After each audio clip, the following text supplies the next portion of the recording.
This is the Decoding Obesity podcast, where we simplify, demystify, and decode obesity, helping you lose weight and feel great. So gear up for a fascinating journey through this ever-evolving field, and let's see what we find. And please remember that the thoughts and opinions on this podcast do not constitute medical advice. Don't forget to visit our website, www.decodingobesity.com, for show notes and more info. And now, here's your host of the Decoding Obesity podcast, Dr. Avishkar Sabharwal.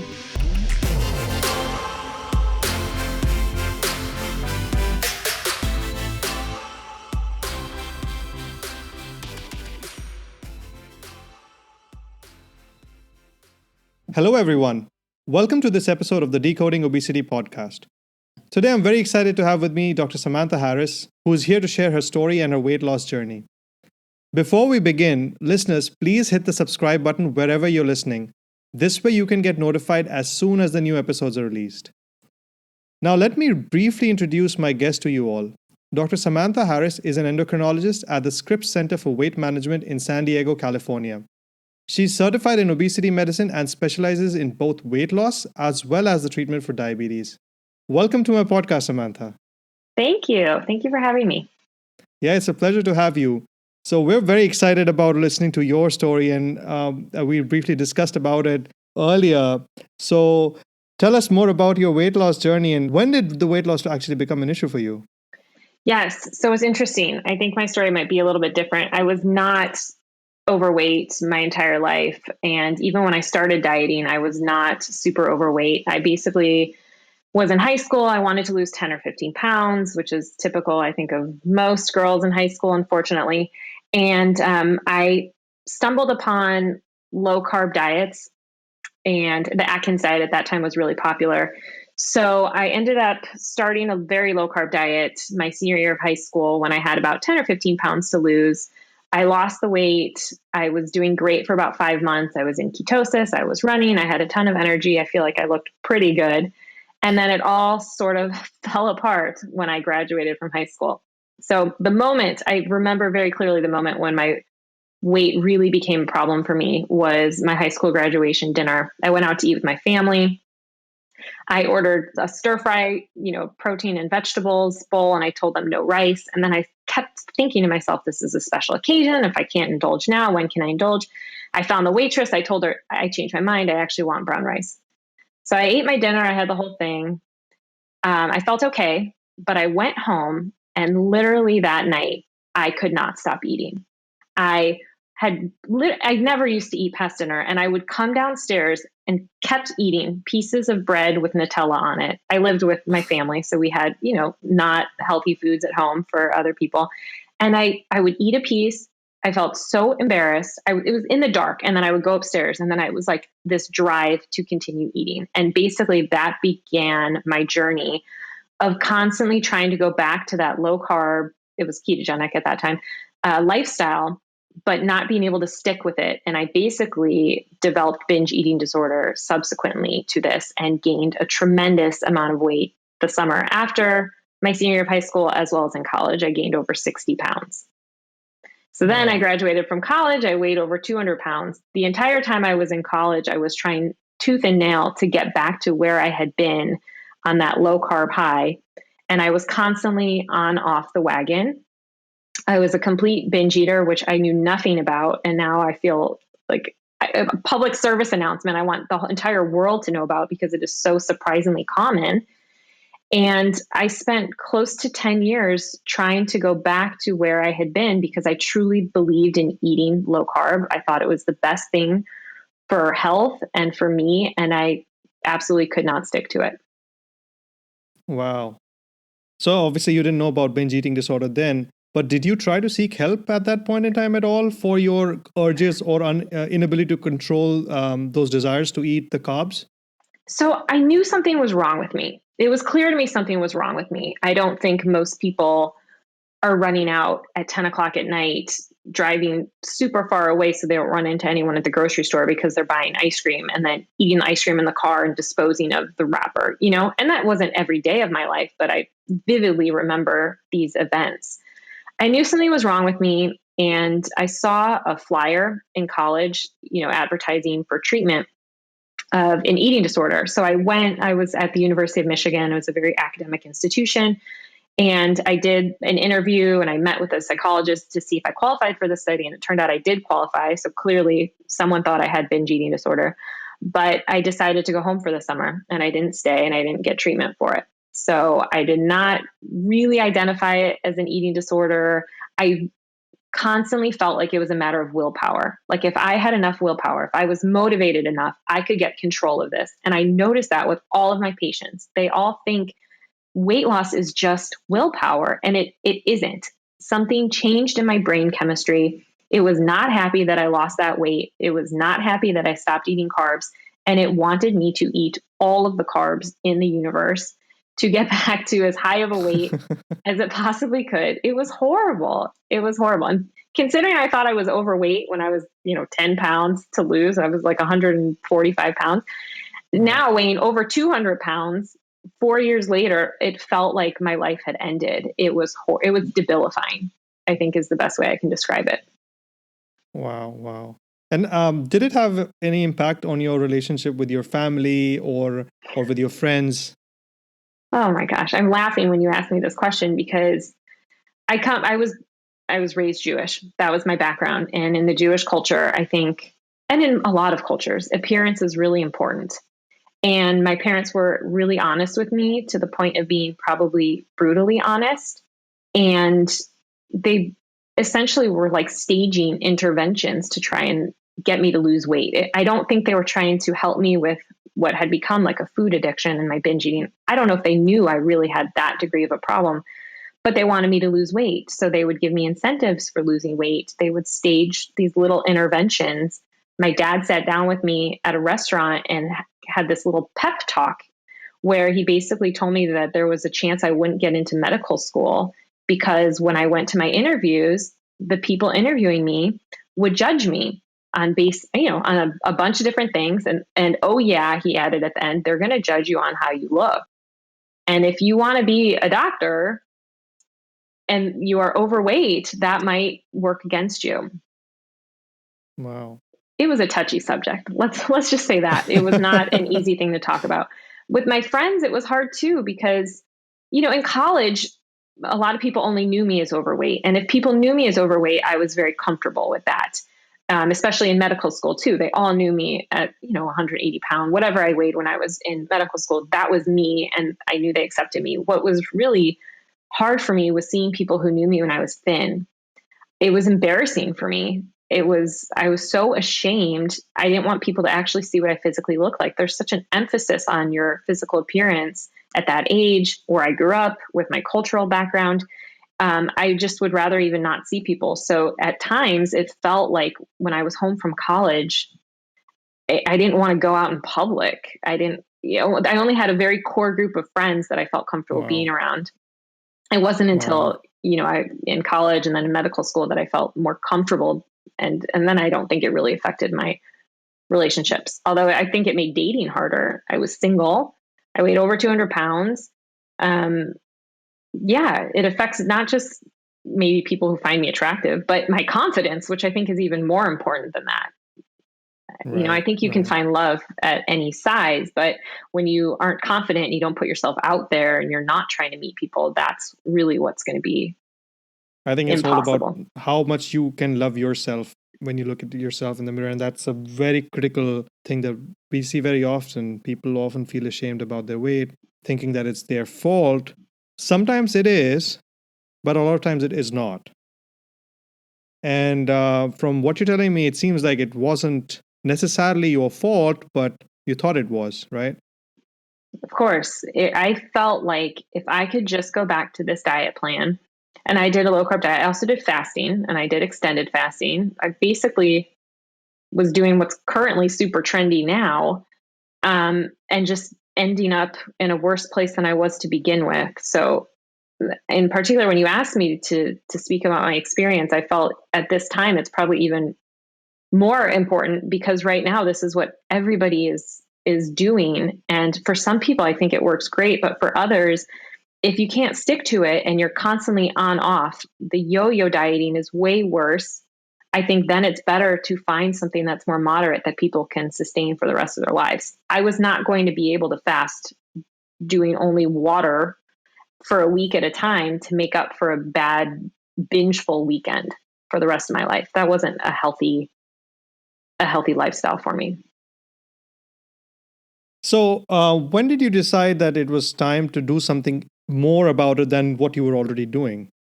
Yeah. So even through medical school, I was on off. I would try to eat low carb. I would go out drinking. We would get Mexican food at midnight, and I would totally fall off plan. I could not fully get back to where I was, even though I was struggling. And I maintained my weight. I was no longer, continuing to gain weight. I had lost a little bit of weight. But when I went to residency, everything sort of just changed for me. My lifestyle, I moved out of the Midwest, I moved to California, I made new friends. It was just a completely new environment. I was working nights, I was working 80 plus hours per week. Stress was super high, everything changed. And at some point, my intern year, I couldn't do it anymore. I was eating in the cafeteria. There weren't always low carb options, and it wasn't working. And I realized it wasn't working, and I basically stopped trying to overly restrict myself by eliminating the entire group of carbohydrates, which is hard to eliminate. So I started eating fruit, which seems really basic, and everyone's probably like, "Oh my God, I eat fruit all the time. Fruit is so healthy." Well, when you're on a really low carb diet, you are told that, Yeah. you shouldn't even eat fruit. I went years probably without eating fruit when I was trying to eat healthy. And at first I would overeat it. Like I wouldn't just have one apple, I would have 3 apples. But that was how I sort of segued into eating carbs again and not just trying to eat protein and vegetables. And I also started taking metformin. I consider myself taking it off label. I don't have diabetes. I don't have PCOS, but I have a family history of diabetes, and I felt like I had PCOS tendencies. So I convinced a doctor to let me try it. And with the liberalizing of carb intake and I think metformin, I gradually became able to eat carbs in normal quantities. It wasn't all or nothing. It wasn't black or white where I had 0 carbs or 5,000. It was like I could eat a half a sandwich that had a slice of bread in it and not feel like I needed to eat the entire loaf of bread or, continue to eat other carbs afterwards to the point of discomfort, which was really nice. I basically was able to eat in moderation and portion control and feel satiety again, which I had stopped feeling. I basically only felt hunger or painfully full, and was able to gradually lose weight over years. It was not the immediate gratification that I had wanted with a low carb diet where I don't know if people do this, but I used to make these calendars. Like if I lose 3 pounds a week between now and my birthday or between now and New Year's, then on New Year's Day, I will be 120 pounds. I probably have hundreds of little pieces of paper saying, if I got back on plan, here's what I could do, thinking that would motivate me.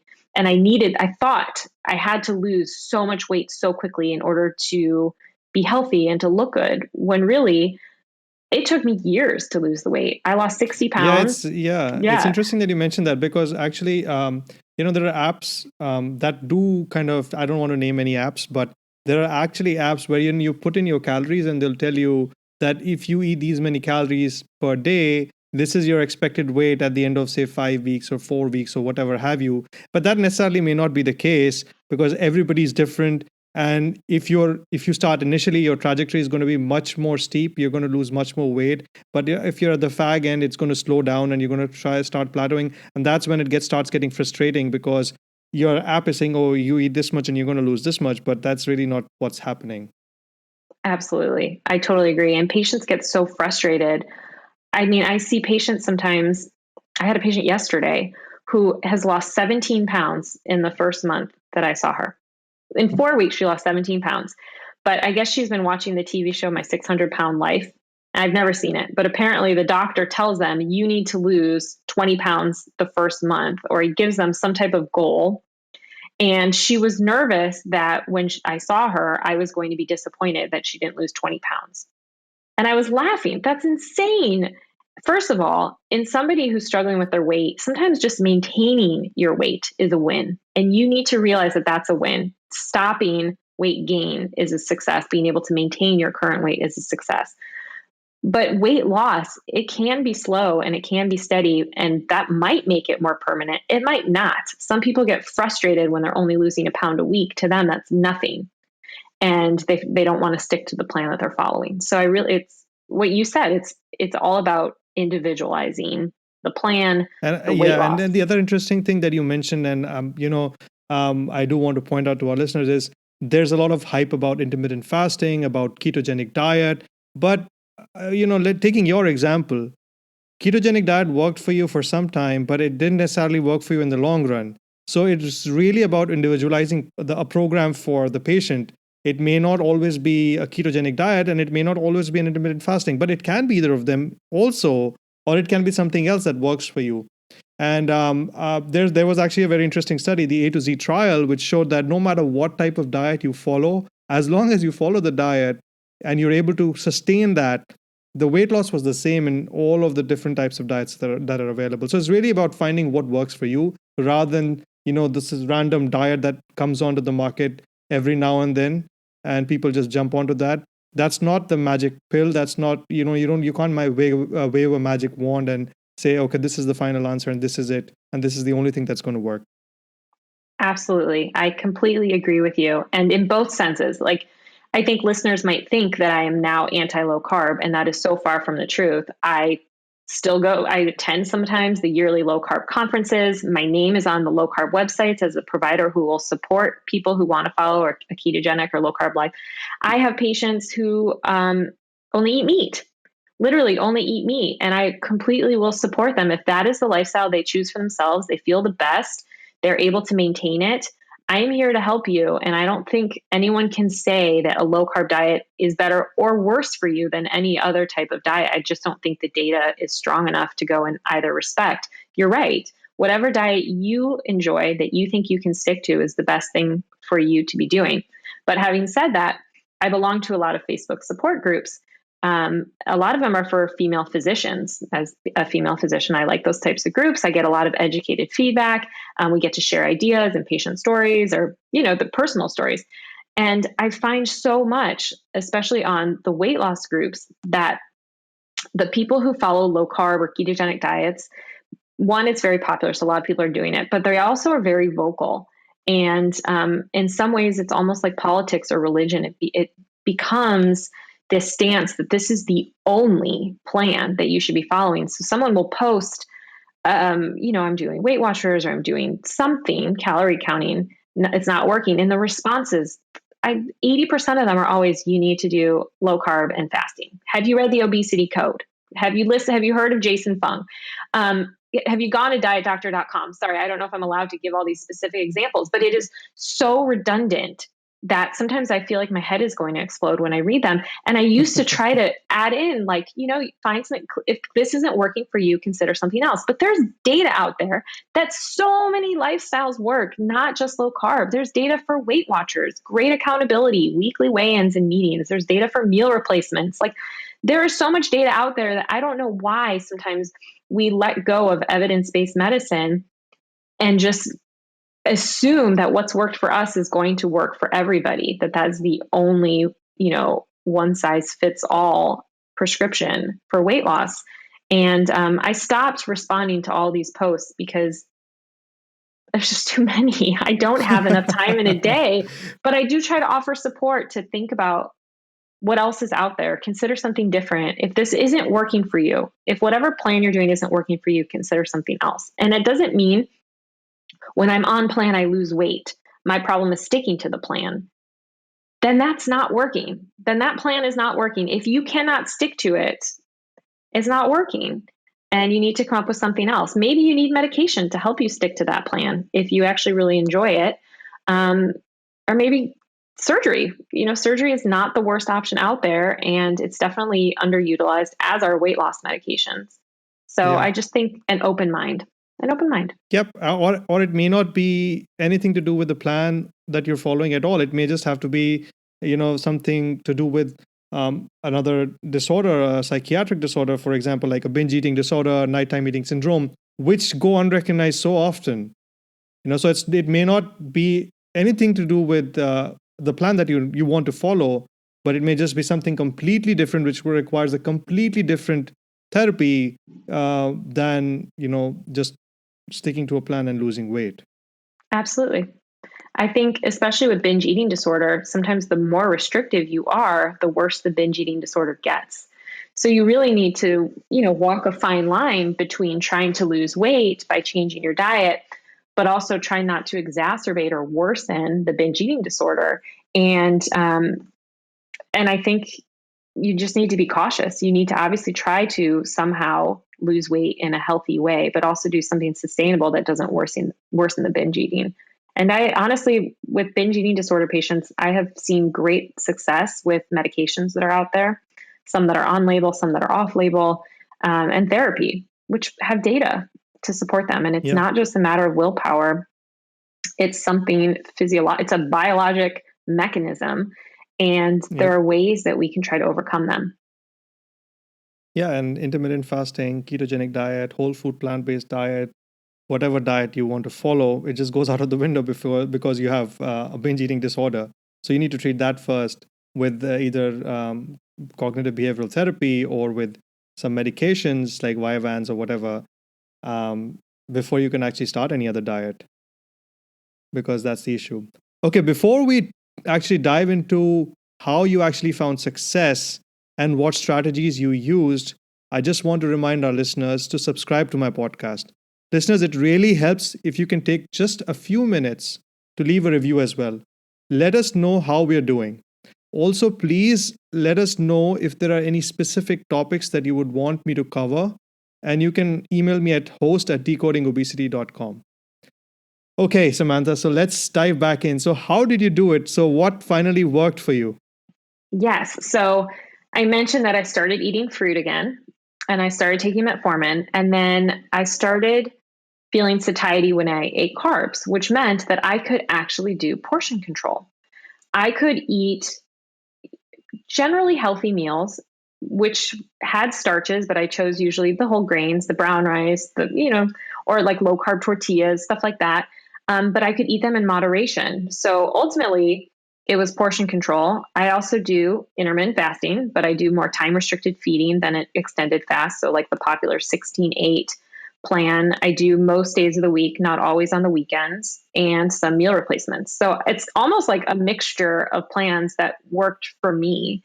Being on the go, having young kids, having meal replacements as an option, especially for breakfast, once I, started my eating window, has been really helpful. And if I wanted to lose more weight during periods of time, say before my wedding, or if I started creeping up from a bad weekend, I could do more meal replacements per day or try to limit the starches more.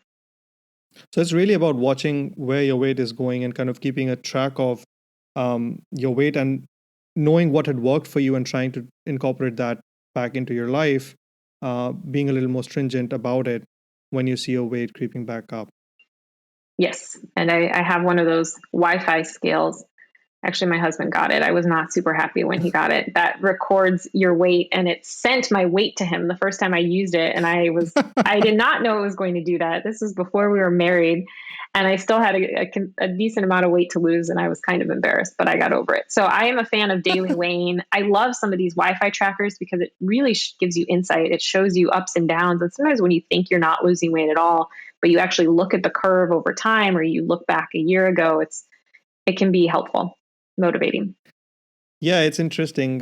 If you track your weight or if you look at the graph of your weight loss, it's very interesting to see how it goes down and then it slightly comes back up and then kind of stabilizes. It's fascinating to actually see that.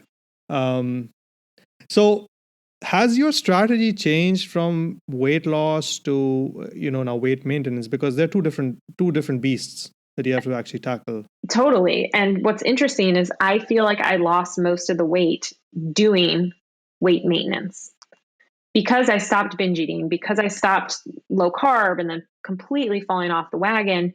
I was able to eat in moderate amounts. I never felt like I had to overly restrict myself. Intermittent fasting is super easy for me. I'm not a breakfast person to begin with.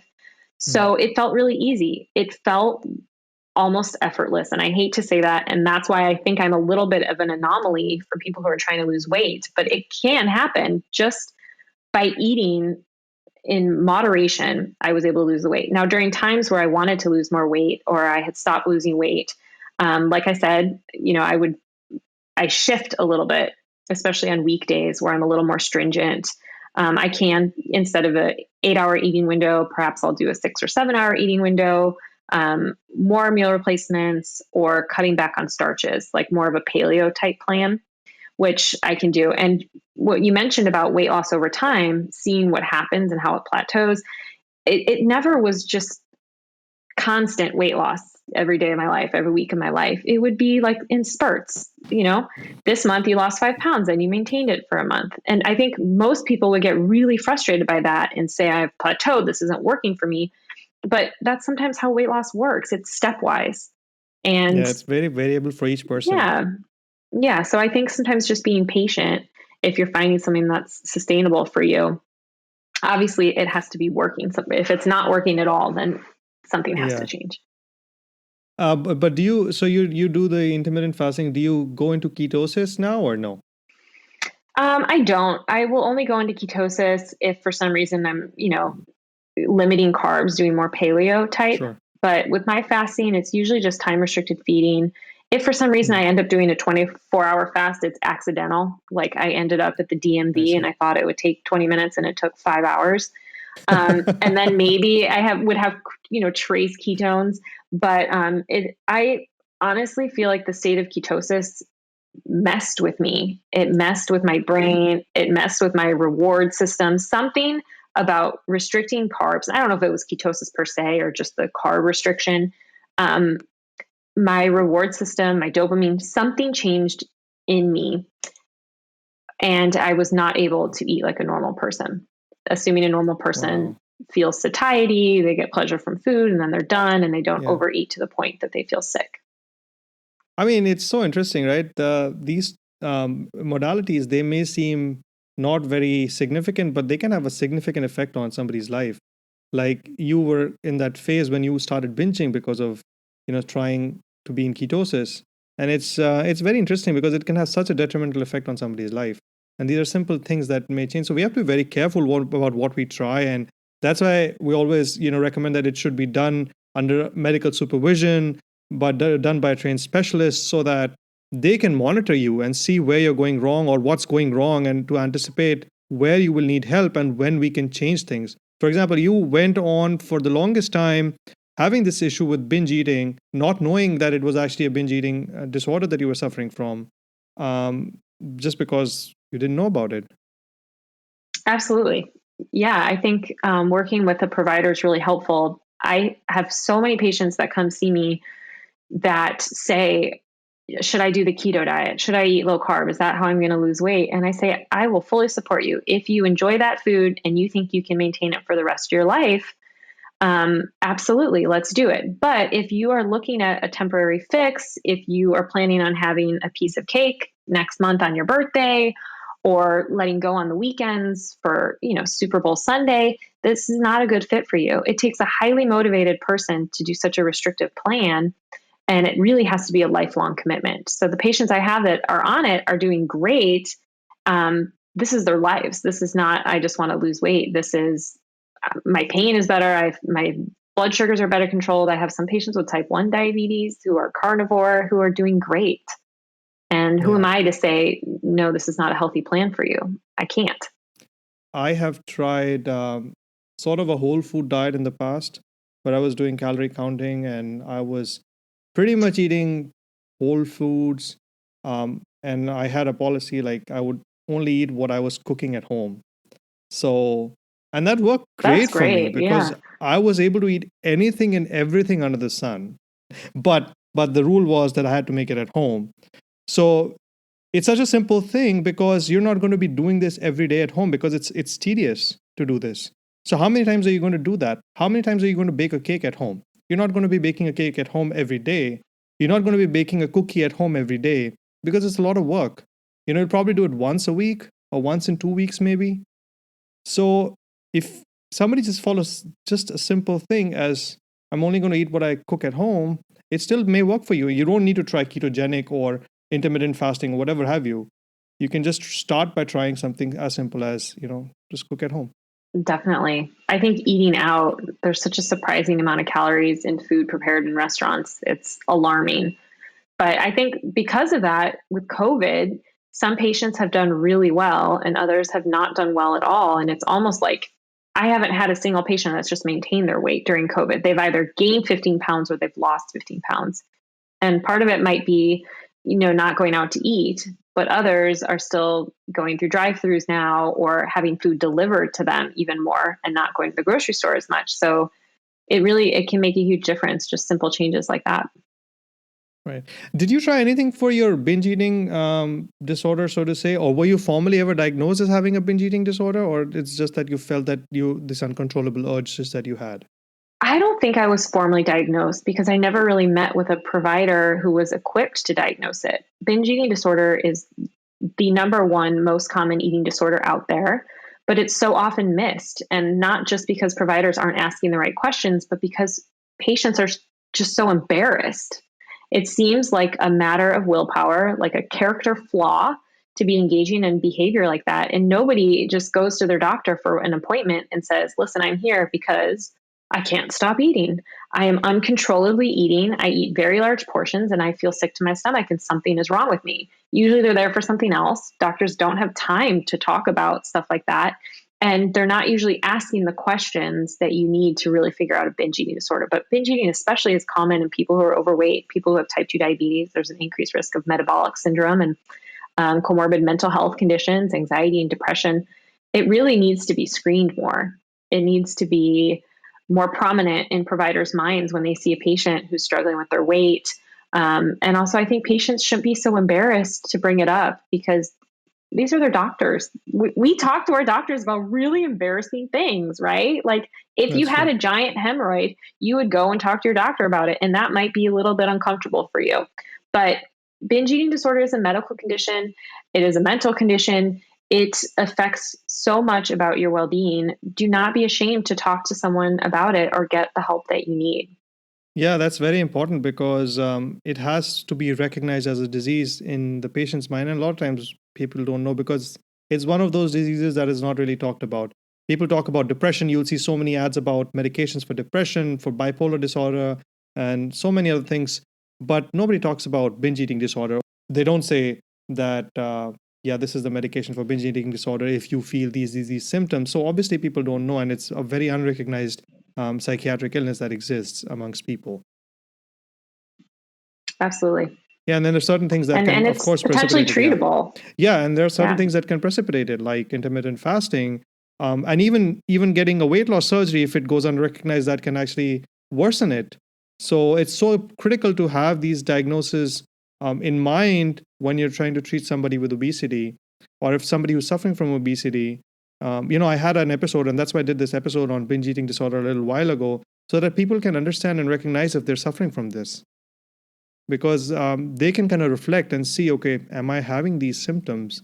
So should I be seeking the help of a psychologist rather than an internist to help me with these symptoms? And maybe that's the answer to my obesity. Definitely. I mean, mental health services are very helpful. And if an internist is not comfortable or, well versed in the treatment of binge eating disorder, referring to a specialist, whether it's a psychiatrist who specializes in eating disorders. I mean, maybe I'm biased, but I am a huge fan of weight management centers where there are qualified providers who are educated even more beyond what they learn in med school and residency in terms of weight management. So I usually recommend when people are posting on Facebook asking for all this help, I recommend looking for a provider who's certified in obesity medicine, somebody who has more expertise in it, who knows a little bit more about the medications, the off-label use, other medications that might precipitate binge eating disorder that are often overlooked. I have so many patients under psychiatric care who are on medications that cause weight gain, and it's really a struggle. It can be very challenging to offset that weight gain or the insulin resistance or the drive to eat.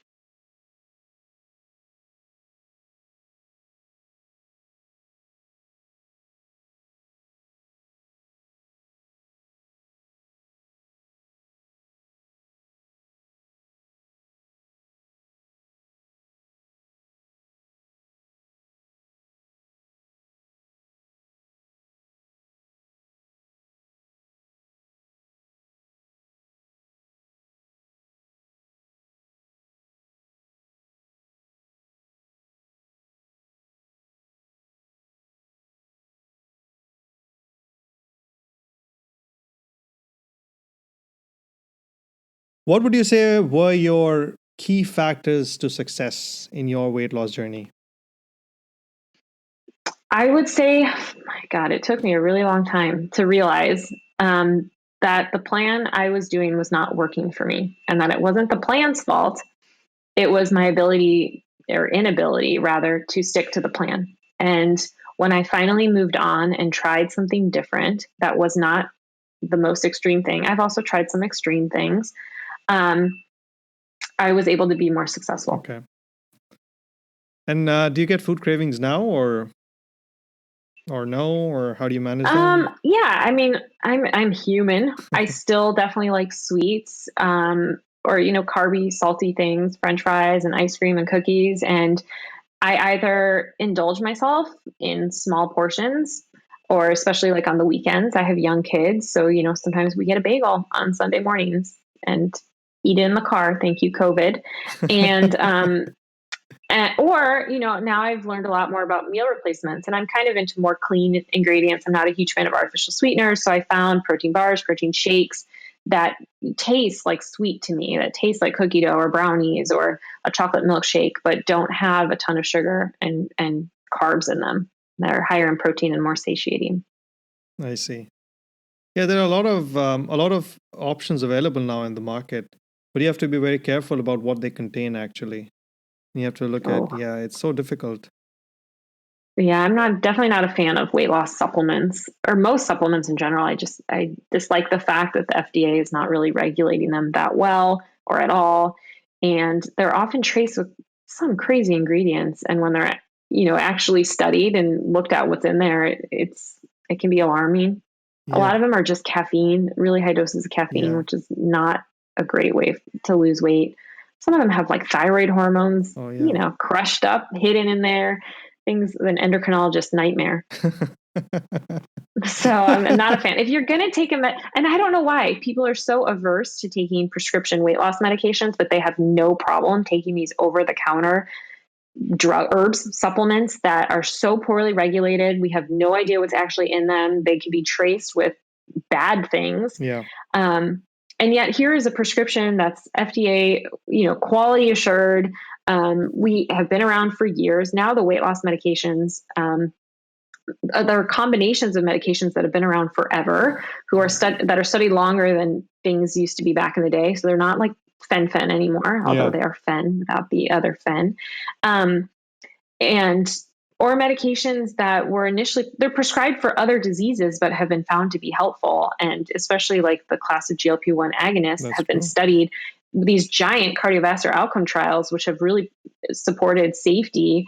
And yet people are more inclined to take things that are over the counter as opposed to prescription. It's as though they think that prescription medication or weight loss surgery is taking the easy way out, Yeah, as though somehow they should be able to do it with willpower alone, um, and not need those types of help, when really surgery is not an easy way out, that's true. It requires a and lot of neither work are and lifelong medications. work. It's not easy. It may sound easy, but it requires lifelong work with that surgery that you've had.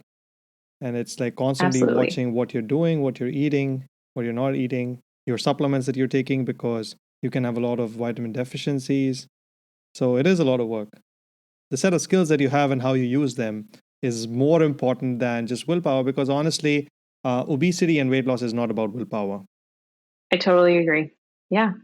And planning, like, if you are going to start a diet plan and your kitchen is not, and your pantry are not prepared for that diet plan, you are not prepared for that plan. And I usually recommend like picking a start date and preparing ahead of time and having all the good things available, because we are short on time. We're working, we have families, we have social engagements. So planning ahead is like really part of the key. And there's a saying, like, if you fail to plan, you plan to fail. And that's because we will make the easiest choice, the one that has the least resistance. And if we're hungry and we don't have time, or we don't have food available to us that's healthy and nutritious, we're just going to take whatever is there. Yeah, it's funny that you mentioned about planning, because when I lost my weight, I lost about 40 pounds at one point in time. And I used to plan my week, like all the meals in my week. Breakfast would be this, lunch would be this, and dinner would be this. So I would spend like one day of the week planning the next week. I mean, we plan for so many things. We plan for so many things. Like you don't randomly go and have a wedding. You plan for a wedding. Right? I mean, you plan for everything in your life. So planning for your health, I don't think is wrong. I think you should take time to plan for your health. Absolutely. But if you're not a cooker, I cook, but probably only 1 day or 2 days a week, and then I have leftovers. I have a meal delivery service. I should have added that when you asked me what is working for me in terms of maintenance. My husband and I subscribe to a meal delivery service 3 days a week. We have dinner that has been delivered to our home on Mondays and you can put it in the microwave, but I put it on like a nice porcelain dish and I put it in the oven. And I usually add some vegetables to it, and it's quite satisfying for us. And it's easy. I get home from work. We're in this like frazzle of dinner time, getting food on the table with kids, or just we're hungry. We're getting home from work. We don't want to eat late at night. I'm doing time restricted feeding. I can't eat at 8 o'clock at night. There's a sense of urgency. And at least if I have something healthy that's really easy, that's our backup plan for our busiest days of the week. Yeah, no, that's important because now you have so many things available. But if you have time available to cook, like I enjoy to cook. So that's my personal preference. I love cooking. So I try to cook whenever possible. Nobody knows you better than you yourself. So you have to see what will work for you. For some people, planning may work. For some people, meal replacements may work. For some people, ordering these pre-packed meals may work. But you have to find what works for you. It just comes down to that. I totally agree. That's why individualizing is so important. Yeah. So before we close, do you have any advice or tips for people who are going through their weight loss journey, or any recommendations for them? Absolutely. I think the first thing I would recommend would be not to be afraid to ask for help. There is a wealth of information out there. And even if you feel like you know everything about diets, I would meet with somebody, because sometimes you can know too much about how to eat healthy and all of the information can be conflicting. And it's hard to still just pick one plan and stick to it. I usually recommend meeting with somebody who is certified in obesity medicine, who specializes in it, to really find out more about what options are out there. Keep an open mind.